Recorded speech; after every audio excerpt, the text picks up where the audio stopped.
Hello friends, വണ്ടി Toyota ഇന്നോവയാണ്. Innova 2014 model വണ്ടിയാണ്. ഇതിൽ കംപ്ലൈൻറ്റ് പറഞ്ഞാൽ കസ്റ്റമർ കംപ്ലൈൻറ്റ് പറഞ്ഞാൽ ഫ്രണ്ട് ഭയങ്കര റഫ്നെസ്, കസ്റ്റമർ പറഞ്ഞ കംപ്ലൈൻ്റ് ആണ്. ഫ്രണ്ട് ഭയങ്കര റഫ്നെസ്സും അതുപോലെ തന്നെ ബോഡി വൈബ്രേഷൻ എന്ന് പറഞ്ഞു കഴിഞ്ഞാൽ നല്ല രീതിയിലുള്ള വൈബ്രേഷൻ. ഒരു യാത്രയൊക്കെ പോയിട്ട് വന്നു കഴിഞ്ഞാൽ അവർക്ക് ഭയങ്കര ഇറിറ്റേഷൻ ആകുന്ന സൗണ്ട്, ബോഡി എന്ന് പറഞ്ഞിട്ടുള്ള വൈബ്രേഷനാണ്. കസ്റ്റമർ കമ്പനിയിൽ കാണിച്ചു നോക്കി, പക്ഷേങ്കിൽ ഒരു സൊല്യൂഷൻ കിട്ടാത്തത് കൊണ്ടാണ് നമ്മുടെ അടുത്തേക്ക് വന്നത്. കമ്പനി സർവീസുള്ള വണ്ടിയാണ്. കമ്പനി സർവീസ് കഴിഞ്ഞിട്ട് നേരെ വന്നതാണ്. നമുക്ക് ഈ പ്രശ്നം കാരണം എന്താ വെച്ച് കഴിഞ്ഞാൽ റഫ്നെസ്സും അതേപോലെ തന്നെ ബോഡി വൈബ്രേഷനും.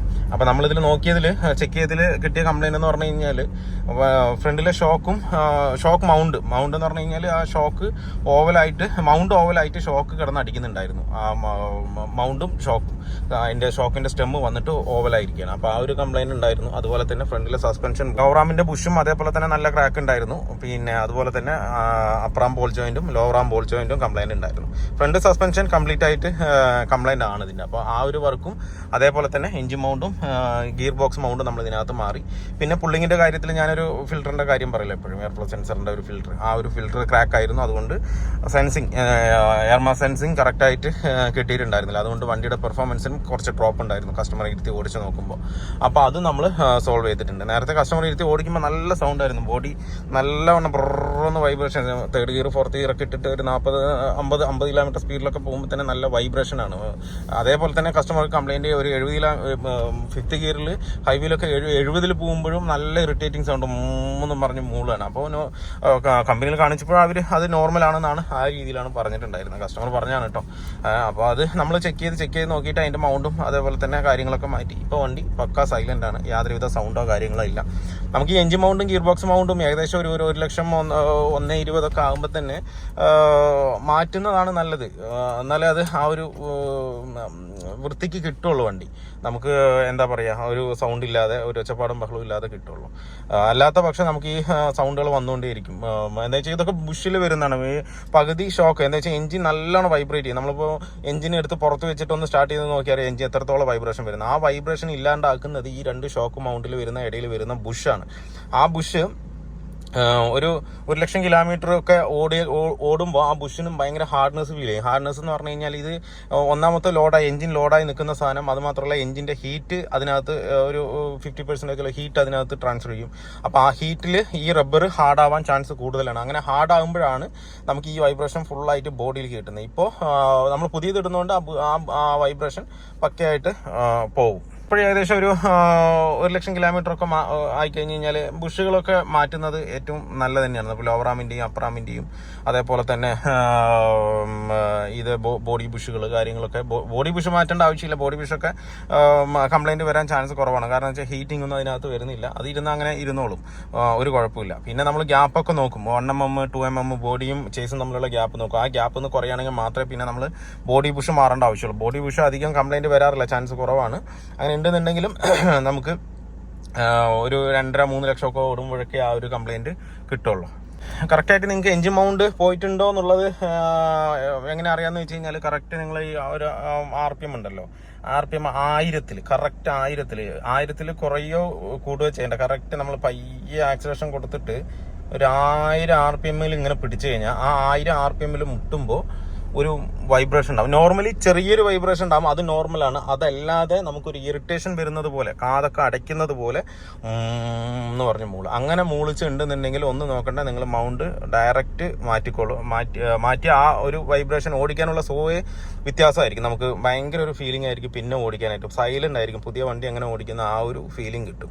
അതല്ല നല്ല മൂളിച്ച കുറവാണ്, ചെറിയ തോതിലേ ഉള്ളൂന്നുണ്ടെങ്കിൽ അത് നമുക്ക് മാറ്റേണ്ട ആവശ്യമില്ല. പിന്നെ ഡോർ പേഡോ കാര്യങ്ങളോ സീറ്റോ കാര്യങ്ങളൊക്കെ ഒന്ന് ടൈറ്റ് ചെയ്ത് കൊടുത്തു കഴിഞ്ഞാൽ ഇന്റീരിയറിൽ സൗണ്ട് പരമാവധി നിൽക്കും. എല്ലാം 10,000 കിലോമീറ്റർ സർവീസിലും ഡോർ പാഡ് ഫുള്ളായിട്ടൊന്ന് ടൈറ്റ് ചെയ്യുക, സീറ്റ് ബോൾട്ടുകളൊക്കെ ഒന്ന് ടൈറ്റ് ചെയ്യുക, ഡോർ ലോക്കുകളൊന്ന് ഇൻസുലേറ്റ് ചെയ്യുക, സീറ്റിൻ്റെ ലോക്കുകൾ ഇൻസുലേറ്റ് ചെയ്യുക. അങ്ങനെ ചെയ്താൽ തന്നെ 100-ഒരു 90% സൗണ്ടുകൾ നിൽക്കും. എന്നിട്ടും സൗണ്ട് ഇങ്ങനെ നിങ്ങൾക്ക് ഒരു ഇറിറ്റേഷൻ പോലെ വരികയാണെന്നുണ്ടെങ്കിൽ ഈ പറഞ്ഞ മാതിരി ആക്സിലറേഷൻ കറക്റ്റ് ഒരു 1000 RPM പിടിച്ചു കഴിഞ്ഞ് കഴിഞ്ഞാൽ നിങ്ങൾക്ക് അറിയാൻ പറ്റും.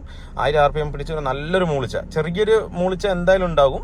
അതല്ലാതെ നല്ലൊരു മൂളിച്ച ഉണ്ട് എന്ന് പറഞ്ഞു കഴിഞ്ഞാൽ ഡയറക്റ്റ് എഞ്ചിൻ മൗണ്ടും മൗണ്ടും ഗിയർ ബോക്സ് മൗണ്ടും മാറ്റി കഴിഞ്ഞാൽ ആ പ്രശ്നം കംപ്ലീറ്റ് ആയിട്ട് സോൾവ് ചെയ്യും. ഇതിപ്പോൾ നിങ്ങൾക്കേ ചെക്ക് ചെയ്യാം. ഓരോ ഇന്നോവയുള്ള ആൾക്കാർക്കും നിങ്ങൾക്കേ ചെക്ക് ചെയ്യാവുന്നേ ഉള്ളൂ. ഇതിപ്പോൾ പോയിട്ടുണ്ടോ ഇല്ലയോ എന്താണെന്നുള്ള കാര്യം നിങ്ങൾക്ക് തന്നെ ചെക്ക് ചെയ്യാന്നുള്ളത്. ചെക്ക് ചെയ്തിട്ട് നിങ്ങൾ അടുത്തുള്ള വർക്ക്ഷോപ്പുകളിൽ ഇപ്പോൾ എന്താ വെച്ചാൽ ടൊയോട്ടയുടെ പാർട്സുകളും എല്ലായിടത്തും ഒറിജിനൽ പാർട്സ് ഇപ്പോൾ കിട്ടാൻ തുടങ്ങി, പുറമെ കൊടുക്കാൻ തുടങ്ങി. അപ്പോൾ പിന്നെ നിങ്ങൾക്ക് ഇപ്പോൾ കമ്പനി തന്നെ പോയി ചെയ്യണം എന്നുള്ളൊരു നിർബന്ധമില്ല.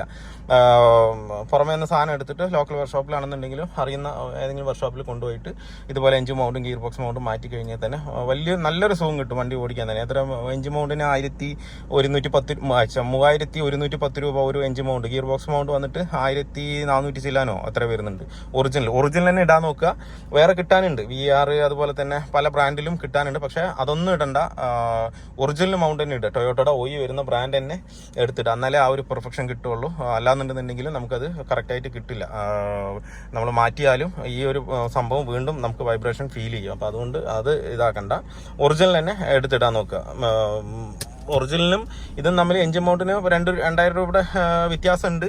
എങ്കിലും അത് ഒറിജിനൽ ഇട്ടാൽ തന്നെ ആ ഒരു പെർഫെക്ഷൻ കിട്ടുള്ളൂ. ഇല്ലാന്നുണ്ടെന്നുണ്ടെങ്കിൽ നമുക്ക് ആ ഒരു സ്മൂത്ത്നെസ് കിട്ടില്ല.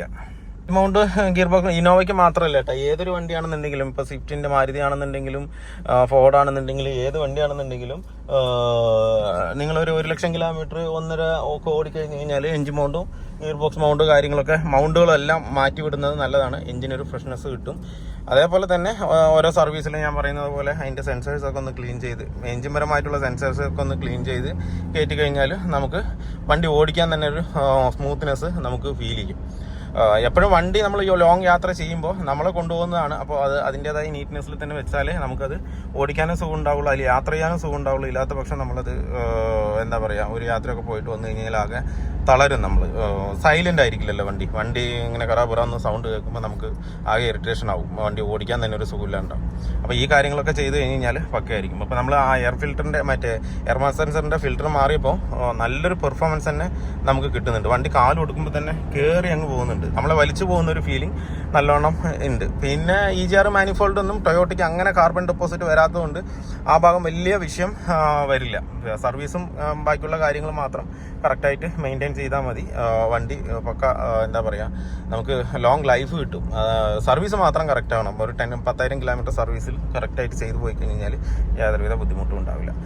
അപ്പോൾ നിങ്ങളുടെ വണ്ടിക്കും വൈബ്രേഷൻ ഉണ്ടെങ്കിൽ ഞാൻ ഈ പറഞ്ഞ കാര്യങ്ങളൊന്ന് ചെക്ക് ചെയ്തിട്ട് ഒറിജിനൽ പാർട്സ് തന്നെ മേടിച്ച് മാറ്റിയാൽ ആ പ്രശ്നങ്ങൾ തീരും. അപ്പോൾ വീഡിയോ എല്ലാവർക്കും ഇഷ്ടം ലൈക്ക് ചെയ്യുക, ഷെയർ ചെയ്യുക, അതുപോലെ തന്നെ സബ്സ്ക്രൈബ് ചെയ്യാതെയാണ് വീഡിയോ കാണുന്നെങ്കിൽ ഒന്ന് സബ്സ്ക്രൈബ് ചെയ്ത് സപ്പോർട്ട് ചെയ്യുക. അപ്പോൾ മറ്റൊരു വീഡിയോ കാണുന്നവരെ എല്ലാവർക്കും ബൈ.